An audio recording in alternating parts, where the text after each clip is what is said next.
Okay, let's dive right in. If you're a creator on YouTube, you need to listen up because your entire strategy is about to be turned on its head.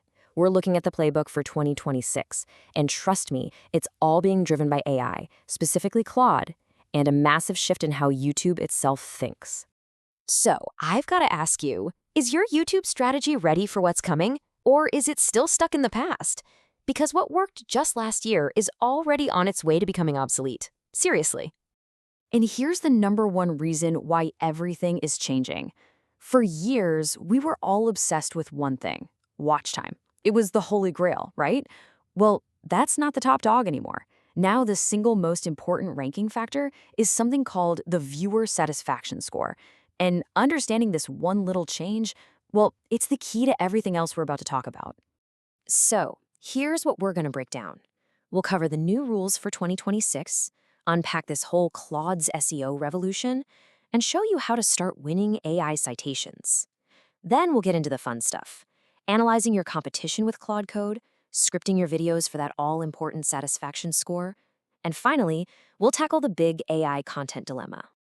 All right, first up, the new rules of the game. You've got to understand that YouTube's algorithm has gone through this, well, it's almost a philosophical change. It's moved away from just keeping people's eyeballs on the screen to making sure they actually leave feeling satisfied. And check this out. This is the new pecking order. Look what's right there at the very top with a very high weight viewer satisfaction score. This is so much more than watch time. YouTube is actually measuring this with things like post-watch surveys, likes, shares, and maybe most importantly, whether viewers come back to your channel for more. It's just a much, much stronger signal of a quality video. And this is a huge deal for your strategy. Since late 2025, the algorithms for shorts and long-form videos are completely separate.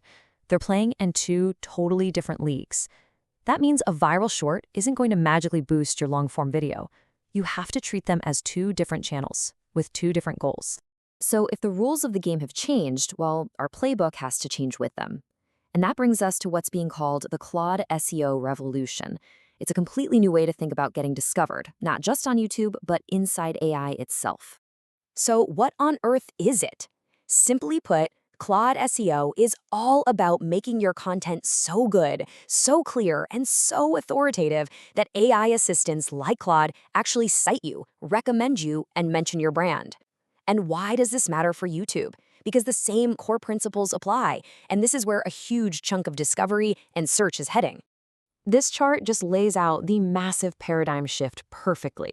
Where traditional SEO was obsessed with backlinks, Claude SEO cares way more about third-party brand mentions. Instead of super long blog posts, AI prefers clean, useful pages, like tool comparisons.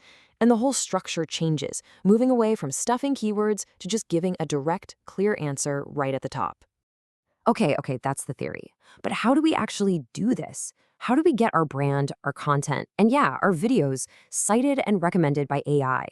Okay, the data here is, honestly, it's wild.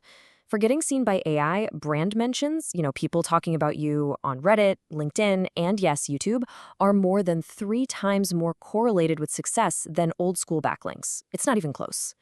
Claude is learning who the authorities are by listening to the entire internet, not just counting links. So here's your action plan. Number 1, a simple one. Make sure the AI's web crawler, ClaudeBot, can actually read your site.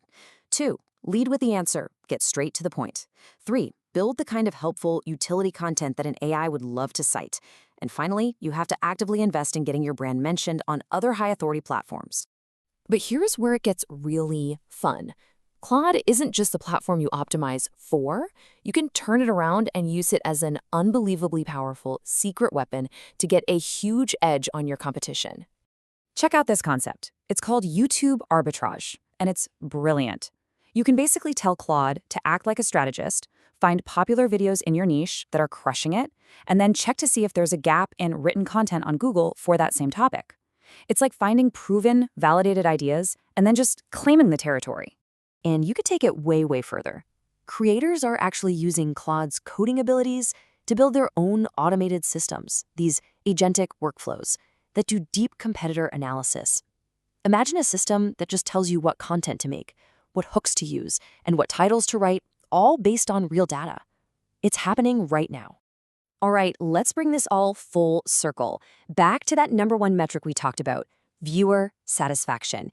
Because at the end of the day, the ultimate how is using Claude to script videos that are literally engineered to satisfy your audience from the very first second. And look, it's not just theory. It flat out works. This creator saw his average watch time jump by over 2 minutes after he made the switch. That is an eternity on YouTube. And why? Because Claude is amazing at writing for the ear, not just the eye. It creates a natural conversational flow that just sounds better on camera, which keeps people locked in. And I want you to walk away with something you can use today. So here are some prompts you can literally copy and paste. Ask Claude to write an intro that hooks the viewer. Tell it to create an FAQ section that answers what people are actually searching for. This is how you start scripting for satisfaction. Now, with all this incredible new power at our fingertips, we have to talk about the elephant in the room, the AI content dilemma. I am sure you have seen it, the rise of what people are calling AI slop, just low-quality, soulless, mass-produced content designed to game the system. And this raises a massive ethical question for every single one of us who's using these amazing tools. The reality is pretty simple. AI gives us incredible power, the power to create, to analyze, to scale. But with that power comes a profound responsibility. A responsibility for the quality, the accuracy, and the integrity of what we put out there. And that leaves us with this one big final question. As we all use these tools to build the future of content, who's ultimately responsible for what that future looks like? The platform?